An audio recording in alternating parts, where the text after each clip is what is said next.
Well, it's been a long journey to get to this point, and probably quite a few months ago I wouldn't have really pictured, what had taken place. But we started off with some audio podcasts with some Malawian visitors we had here on scholarship, and we asked people to have a look at these podcasts and give us some feedback, and it really seemed to be a medium that really worked for people. They really enjoyed it. Personality of the Malawians came over, and we thought, well, maybe we could do something bigger, looking at what the School of Sport was about. We have 5 sports here, and how we could actually share what we do with a wider audience and what audience might benefit from that. So then we started a journey. We have 5 core sports here at the School of Sport: athletics, badminton, gymnastics, hockey and swimming. Now each of those sports is very different. So probably right at the start we had an idea to, how could we capture what we do and what we do well and what people would actually be interested in seeing. So probably it was a little bit of a kind of persuading the coaches that really this would be a good idea, and that actually they did have something to share, because yes, I'm a firm believer in what we do is actually first class, but we're not always sort of bragging about what we do, and it's not always about excellence. It's about that whole journey and people starting off in sport and how they progress. So it's really persuading the coaches that they had a story to tell, and that the athletes at the school, that they were very much part of that story, and actually it might be better even if it came from them. Well, we started off by, I think we had some audio podcasts. The coaches were having a bit of a discussion about their own coaching experiences, and I think we felt that probably the coaches were more comfortable in working with the young people.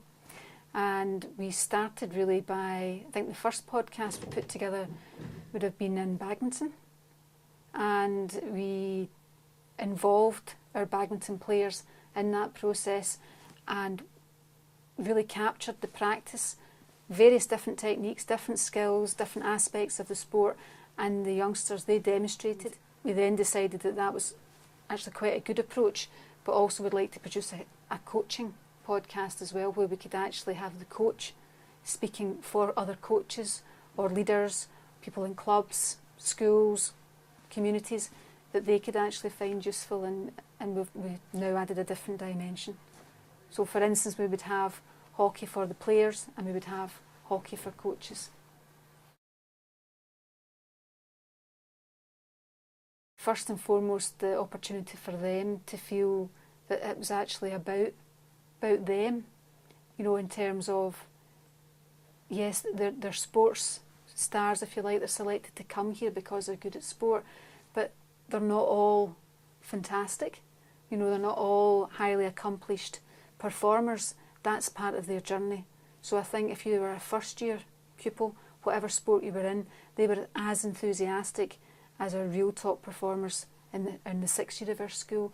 So for them it was a chance to participate and to be able to share their enthusiasm and their knowledge and their skills in a very informal way. It wasn't presenting it in a manner of, look what I can do.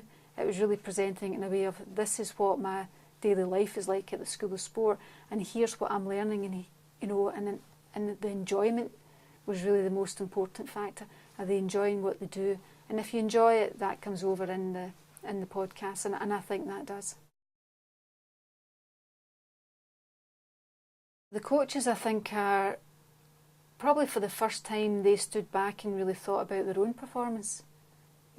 As coaches, what messages do they actually give? And from that, it was almost watching the increase in confidence within the coaches.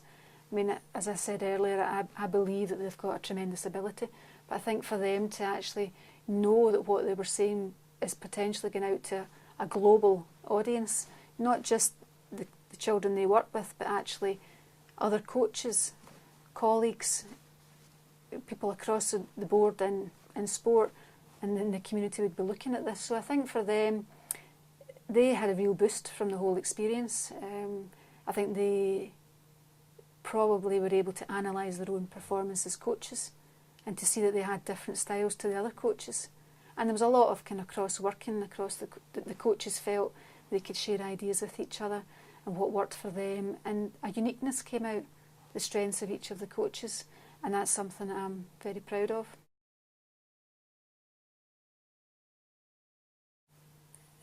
It's a difficult question to answer because everybody looks at it in a different way.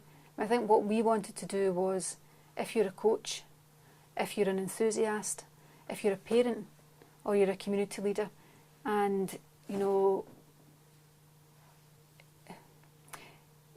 aware of these podcasts, you can tap into that and you can maybe take different things from it. You can take some ideas for running sessions.